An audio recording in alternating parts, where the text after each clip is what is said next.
So here we are with the new Koenigsegg Gemera. It's summertime here in beautiful Båstad, Sweden, and I thought it was time for a little update to, again, speak a little bit about this amazing machine we have created.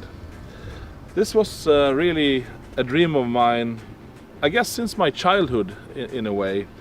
A friend of mine's father, he bought a Lotus XL SE, one of the world's first full four-seater sports cars. When I say full four-seater, I would say maybe not as full as this one, but at least you could sit in the rear.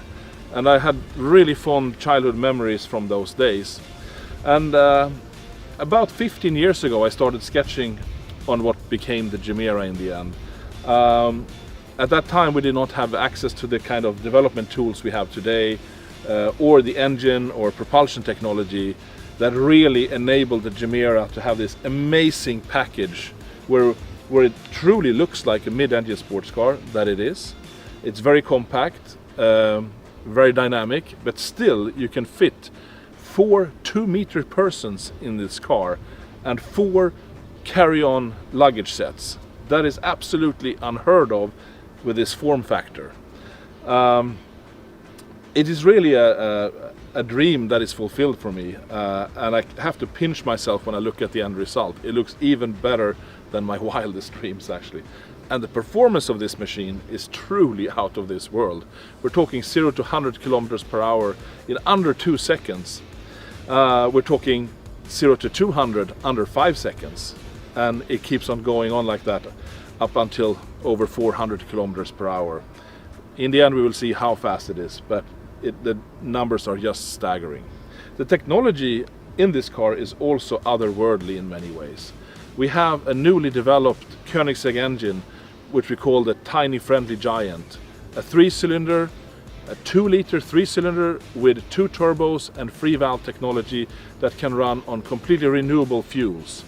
In combination with electric propulsion, this car can be as environmentally conscious or benign as a pure electric car, especially if you run it on pure alcohols and if you also get your electricity from renewable sources. The advantage of having this more complex drivetrain than just pure electric are several. We can have a much smaller battery pack, which means we can have more interior space.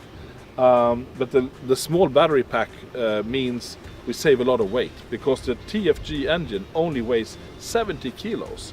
And that is nothing compared to the size of battery pack that we save, even including things like exhaust system and fuel tank. We have 4-wheel drive torque vectoring. On the rear it's pure electric. On the front it is the combustion engine with an electrical motor driving through a carbon fiber tube prop shaft to the front axle. And there we have developed a torque vectoring differential. So rear wheel torque vectoring, front wheel torque vectoring, and front wheel steering and rear wheel steering, plus adaptable shock absorbers and ride height on the chassis.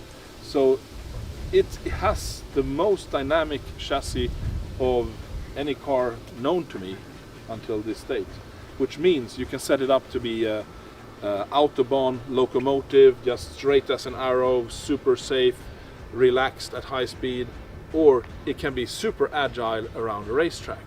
So it is really the idea to kind of eat the cake and keep the cake at the same time, avoiding compromise. So if we open up the hoods and the doors, I will show you this.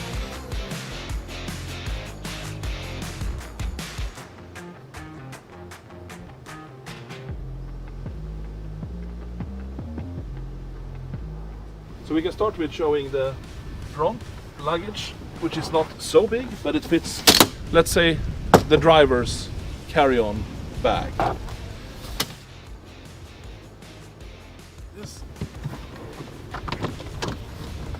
In the rear we have another 3 bags. So first you take out the center bag, and you can take out the other 2. Again, for the form factor of car, a pure mid-engine sports car, and with that kind of incredible interior space, this luggage space is unheard of. Something we're really proud of. And of course it's enabled by the quite small combustion engine, but the powerful one, I mean, it's 600 horsepower and 600 newton meters of torque. In total, the car has 1700 combined horsepower and over 2000 newton meters of torque. And together with the curb weight of under 1900 kilos, that is just unbelievable.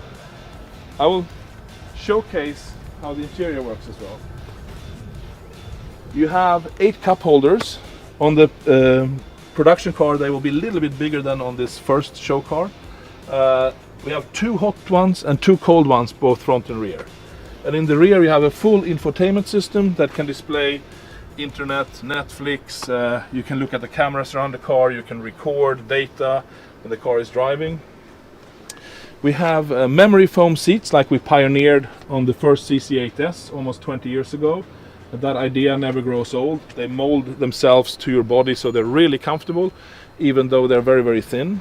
The front seats are carbon fiber monocoque seats, and as we have integrated seat belts, normally a seat becomes very, very heavy when you have to have the structure strong up here for the seat belt. But with a hollow monocoque seat, which is actually manufactured with the same technology as the wheels, where we have our air core technology to make it as light and strong as possible.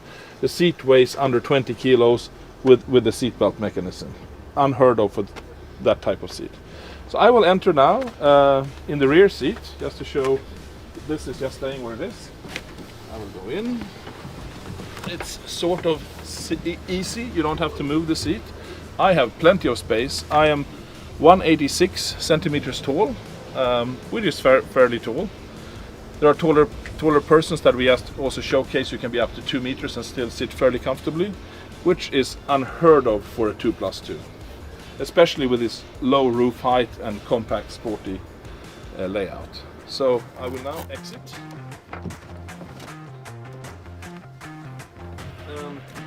Without moving the seat, I will enter.